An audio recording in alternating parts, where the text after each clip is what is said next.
Hi there, it's Chris Martinson here of Peak Prosperity. It is Saturday, December 2nd. I'm getting this weekly update out a little late. I was traveling yesterday. I happened to be down in Boca Raton, Florida at this point in time, doing a little studio work for getting this message out. So here's a chance to begin talking again about everything that's going on in the world, maybe to a wider audience this time. And great people. I've worked with them before. It's going to be it should be a good day. So what's going on this week? Well, what we've seen is the Bitcoin craze, up, down, but up is the clear trend still. That thing has got just a rocket motor attached to it. And just a little jealous about that because really, honestly, I think that if gold and silver weren't contained by a very predatory market system, I think that they would be behaving very differently.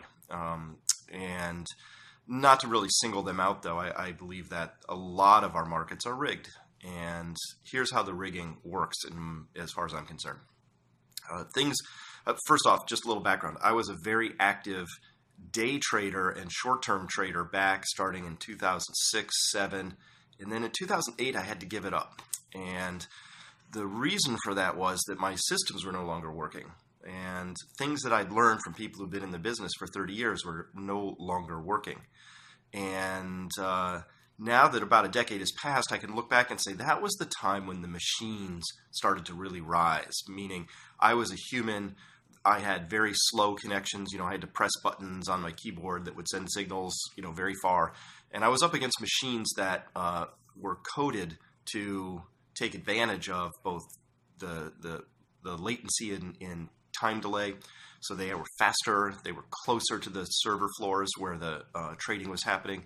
And these computers were also had lots of algorithms in them so that they could figure out, if there were more people on this side of a trade than on this side and how to run specific little routines to figure out how to get just pull money out of the system. So you've heard about high frequency trading, I'm sure, which are these computers that are just throwing out thousands of quotes sometimes per second in an attempt to just front run or grab a fraction of a penny or a penny or two off of every trade. And so that's one set of algorithms. They do that. But there are other ones which are highly predatory. And it turned out it was increasingly difficult to run the kind of trading I was doing. Now, what I think has happened since then is that I think computers are now roughly, let's just call it 99% of the markets at this point in time. There used to be, you'd see pictures when they would say, bad day on the market, they would show you pictures of men and women in blue or gold jackets, right, carrying around slips of paper. You don't see those pictures anymore. You know why? None of those people exist anymore. All those jobs are gone. They're instead replaced by rows and rows of blinking lights. Okay, so where am I going with this?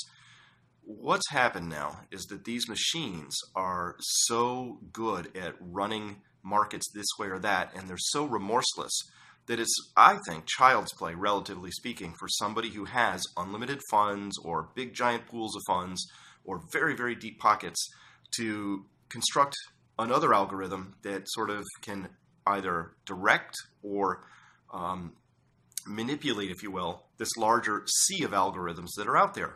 And let me make it really simple. If the market's going down and you need it to go back up again, if you're the central bank or you're another large player or one of the central bank's proxy members, like, I don't know, one of the big member banks or primary dealers, if you're just one of the big players, you have the opportunity actually to physically change the direction of markets anytime you want, simply by throwing a lot of money at it at a key moment. And the other computer algorithms, when they see a big pile of money show up at a key moment, they don't care. They're here to make that money, and off they run.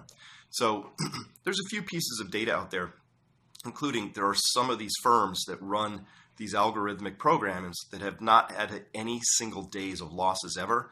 They make billions of dollars. And your first question you have to ask is, where'd that come from? Because trading's a zero-sum game in this world. Meaning, if I lose money on a trade, you gain money. So if those companies are gaining money constantly, that means they're not trading, because trading involves an element of risk. You might lose. If you even have a 1% chance of losing, it's impossible. Well, not impossible, but the chances are so low that it's so impractical that we would say it's impossible to turn in 3, 4, 5 years without any days of trading losses in there, just consistently taking money. So within that market environment now, I think it's actually pretty easy for the powers that be to dump money in and create what they want. And a prime example of this, I think you should look at if you want to understand what I think happened here.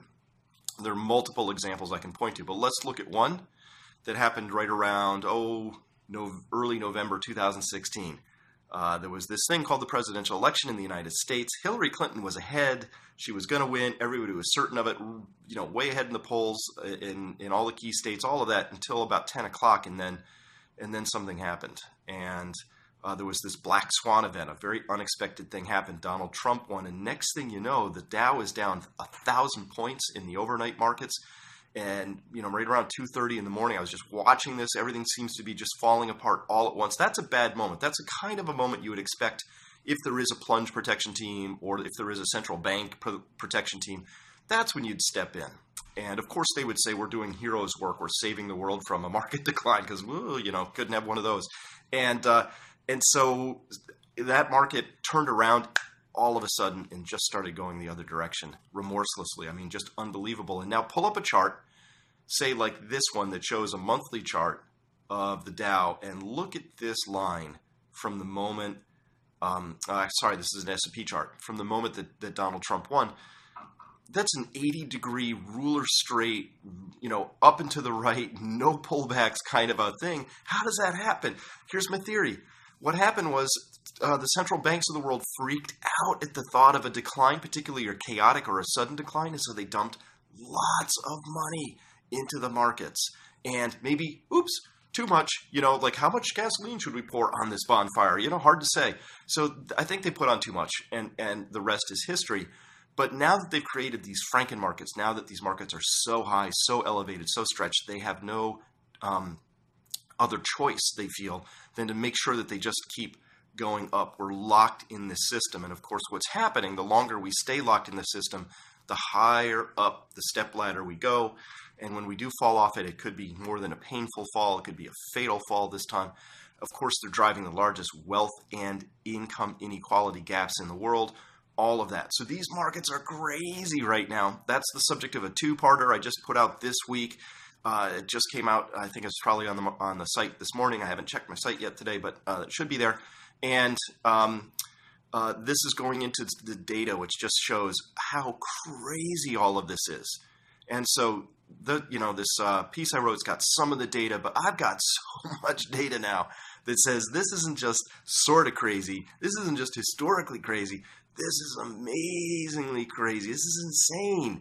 So these are insane prices, and knowing how to navigate that and what we're going to do about it. I mean, that's the thing. Shame on you, central bankers, for having done this. You should have backed out of your emergency measures over a decade ago. Run emergency measures for 6 months if you want, maybe a year, but 10 years? 10 years and we're still $150 billion a month being dumped in the markets by the central banks of the world. Crazy. So if you want to know how to navigate that craziness, also please know that we're running, Adam Taggart and I, we're running a special series of very in-depth seminars. We're holding them very, very exclusive. We're holding it to max 30 participants in each case, doing one in Seattle, one in Portland, one in San Francisco. That's in January, and also online on December 9th. So if you want to go into this data and really understand it so that you can, not just to have data to wallow around in and say it's crazy, but to begin to get to the next stage. What are the implications and what steps are you going to take as a result? So with that, I got to run. I will see you next week.